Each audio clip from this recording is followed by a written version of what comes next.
तो आप लिखना तो छोड़िए, लिखने की बात भी सोच नहीं सकते। मैं चाहूँगा बहुत बहुत जोरदार तालियों से उनके चरणों में वंदन, अभिनंदन। हमारे बीच में विराजमान आदरणीय DK शर्मा जी, जो ग्वालियर से पधारे हैं, वो आज के कार्यक्रम की अध्यक्षता कर रहे हैं। मैं चाहूँगा कि जोरदार तालियों से उनका अभिनंदन किया जाए। हमारे बीच में एक और साहित्यिक मूर्ति हैं, हमारे SDM साहब आदरणीय मिंगवाल सर, उनका भी मैं बहुत बहुत स्वागत करता हूँ। गजल लेखक आदरणीय वशिष्ठ जी, मैं उनका भी स्वागत करता हूँ। और करेरा के बच्चों के लिए एक वरदान, सेंट्रल स्कूल के प्रिंसिपल साहब सरस्वत जी, उनका भी मैं स्वागत करता हूँ। और इस पुस्तक के संकलन करने वाले आदरणीय श्रीवास्तव जी, हम सब लोगों के लिए प्रेरणा स्रोत हैं। जब मैं इस पुस्तक के पन्नों को पलट रहा था तो मुझे एक जगह पहाड़गढ़ शब्द लिखा हुआ मिला, तो वहाँ से मैंने अपना संबंध जोड़ा आदरणीय पहाड़ी जी से, क्योंकि उन्होंने पहाड़गढ़ में जन्म होने के कारण ही पहाड़ी शब्द अपनाया था। और खास बात यह है कि मेरी नौकरी की शुरुआत भी पहाड़गढ़ से है। मैंने SBDO पहाड़गढ़ से नौकरी शुरू की थी। तो पहाड़ का जैसा मतलब होता है, पहाड़ का मतलब है ऊंचा होना, तो उनकी कविताओं में ऊंचाई है। दूसरी बात है, पहाड़ का मतलब है कि बिल्कुल शीतल मंद पवन बहना और झरने बहना। तो इस पुस्तक में जो भी कविताएं संकलित हैं वो इतनी शीतलता और शांति देती हैं मन को कि वो बिल्कुल वास्तव में पहाड़ी जो शब्द है उसको चरितार्थ करते हैं। और तीसरी बात होती है, पहाड़ में जैव विविधता होती है। इसमें उनकी जो कविताएं हैं उसमें श्रृंगार रस भी है, व्यंग भी है, ओज भी है। तो सारे जो रस होते हैं वो सब कुछ है। मुझे दुख इस बात का है, मैं आदरणीय बंधु जी से कह भी रहा था कि मैं यहाँ पे 3.5 साल रहा, लेकिन मुझे लगता है मैं दिसंबर 2021 में आया था और मेरी उनसे मुलाकात नहीं हो पाई। और 87 वर्ष का उनका बहुत ही बेहतरीन जीवन रहा।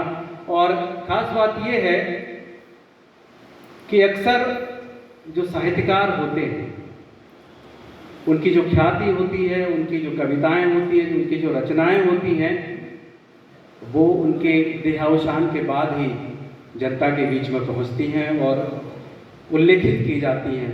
तो ये बहुत बड़ा साधुवाद का विषय है कि यहाँ के साहित्यकारों ने ये काम किया है। मैं कोई बहुत बड़ा साहित्यकार नहीं हूँ, तो मैंने कहा भी था मैं कुछ जो मुझे रचनाएं अच्छी लगी या उनके जो अंश हैं जो हम लोगों को याद रखने चाहिए, उनको मैं बता रहा हूँ। क्योंकि इस पुस्तक में प्रेरणा है, भविष्य के प्रति आशा है। जैसे कि एक जगह पहाड़ी जी ने लिखा है, एक उम्र आँखों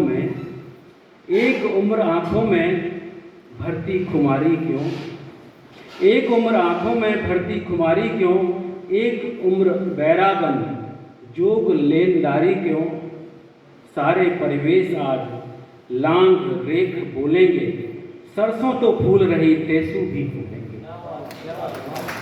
आप सबको पता है कि सरसों का मतलब है कि सर्दी का मौसम, और टेसू जब फूलते हैं तो बसंत, होली का मौसम आ जाता है। तो जिंदगी में जब भी कुछ ऐसा ऊंचा नीचा हो तो हमेशा ये याद रखिए कि आने वाले दिन बहुत बेहतरीन आएंगे।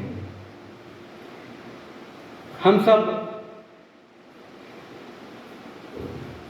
राधा जी के बारे में परिचित हैं, उनके प्रेम के बारे में परिचित हैं कृष्ण के प्रति, लेकिन जो पहाड़ी जी ने चित्र खींचा है वो बहुत ही अद्भुत और बहुत ही प्रेरणादायक है। तोड़ डाल से सेज बिठाई, तोड़ डाल से सेज बिठाई, लगी कली इठलाने। अक्सर ये होता है कि जो कलियां हैं वो इठलाने लगती हैं। महकी सारी रात रात भर लगी भोर कुमलाने। हम सब जानते हैं कि उनका जो जीवन काल होता है इतना छोटा होता है। दिवस स्मरण को रात खिलन को, रीत प्रीत की न्यारी, नई उमरिया गांठ न बंधती, होने तक उजियारी। धार बहे का कहाँ अचंभा। यदि धार बह रही है तो कोई अचंभे की बात नहीं है। धार बहे का कहाँ अचंभा, प्यार बहे तो बाधा।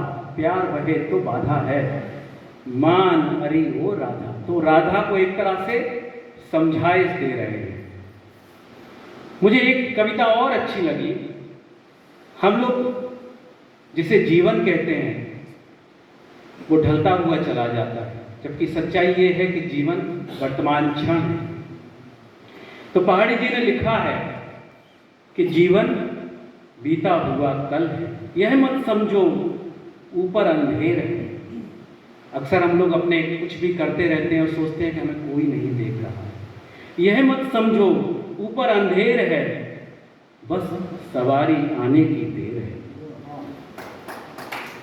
यह मत समझो ऊपर अंधेर है, बस सवारी आने की देर है। उसने गिनकर सांसें दी हैं। हम लोग सोचते हैं कि हमारे पास जो सांसें हैं बहुत अनगिनत हैं। उसने गिनकर सांसें दी हैं, उससे एक भी ज्यादा कोई ले नहीं सकता, दूसरा कोई उससे ज्यादा दे नहीं सकता। उसके काम में ना तो कपट है न छल है, मेरा जीवन बीता हुआ कल है। एक कविता इस किताब में ऐसी है कि कोई भी व्यक्ति, मैंने कई पुस्तकें पढ़ी हैं, कोई भी व्यक्ति इतनी संवेदनशीलता के साथ अपनी मौत के बारे में नहीं लिख पाता। जब को पढ़ने की अनुमति चाहूंगा। इसमें व्यंग है, इसमें दुख है, इसमें चेतावनी है। किताब की सबसे बेहतरीन कविता मेरे शब्दों में है। मैं बढ़ती कीमत और चढ़ती महंगाई देख सिहर गया।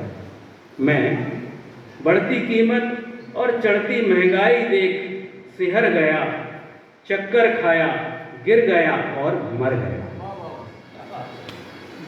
फिर क्या?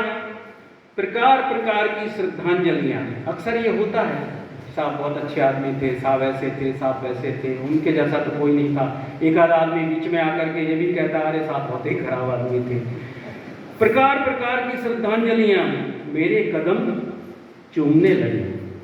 जिस धरती पर मेरा पार्थिव शरीर पड़ा था, लगा जैसे मेरे चारों ओर घूमने लगे। घर हमदर्दों की भीड़ से भर रहा था, उन सब के मधुर बोलों से मेरा व्यक्तित्व उभर रहा था। कारण क्या है? व्यक्तित्व के तमाम सारे रंग आगे आने वाले हैं, लेकिन कोई विश्वास नहीं कर रहा था, क्योंकि पहाड़ी पहली बार नहीं मरा था। लेकिन कोई विश्वास नहीं कर रहा था, क्योंकि पहाड़ी पहली बार नहीं मरा था। जो अच्छे लोग होते हैं वो जीवन में कई बार मरते हैं। कई बार ऐसी परिस्थितियां आती हैं कि कुछ कर नहीं पाते, और कभी यह साहित्यकार के साथ ऐसा बारंबार होता है। लेकिन कोई विश्वास नहीं कर रहा था, क्योंकि पहाड़ी पहली बार नहीं मर रहा था। परिवार सबके वचनों को सह रहा था। जिसके मन में जो आया तो कह रहा था, मकान मालिक किराए के लिए रो रहा था। सबकी अपनी अपनी चिंताएं हैं।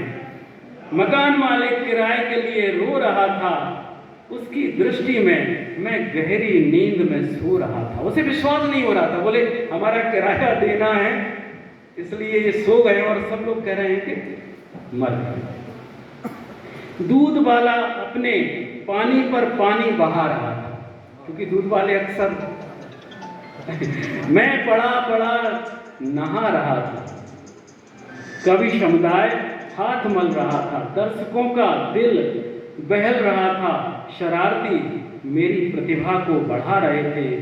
समीक्षक निराला से ऊंचा चढ़ा रहे थे। अपने बारे में भी लिख रहे हैं। कुछ हमारे काव्य पर हंस रहे थे, कुछ फब्तियां कस रहे थे। सब अपनी अपनी नजरों से तौल रहे थे। कौवे हड्डियां टटोल रहे थे। सबको अपने अपने मतलब हैं। कौवे हड्डियां टटोल रहे थे। विदाई की सवारी सज रही थी। एक टोली राम नाम भज रही थी। जो हमें उठाने वाले थे वो आने वाले थे। उपस्थित सभी सिर्फ फर्ज निभाने वाले थे। हमारे मन की कली खिल रही थी। हमने सुन लिया था कि फूंकने वालों को लकड़ी नहीं मिल रही थी। अपनी मृत्यु के ऊपर इतना करारा व्यंग। कुछ हमदर्द पार्टी को लड़ाने की सोच रहे थे। लोग आते हैं ना। एक पार्टी के लोग हमें गाड़ने की सोच रहे थे। एक हमदर्द दहाड़े जा रहा था। पहाड़ी को गाड़ा नहीं जा सकता क्योंकि धर्म आड़े आ रहा था। बुद्धिमानों की युक्ति नाकाम हो गई थी। सुबह से शाम हो गई थी। पास पड़ोस के लोग अधमरे हो रहे थे। हम बड़े पड़े हरे हो रहे थे। मुन्ने की माँ रो रो कर कह रही थी, मैं सिनेमा के लिए कभी नहीं अड़ूंगी। तुम जैसे चाहो घर चलाना, अब कभी नहीं लड़ूंगी। उठ भी जाओ, इतने सारे कविगण और श्रोता हैं। कविता सुनाओ, मैं रसोई में जा रही हूँ। सबको अभी चाय बना कर ला रही हूँ। बहुत शानदार व्यंग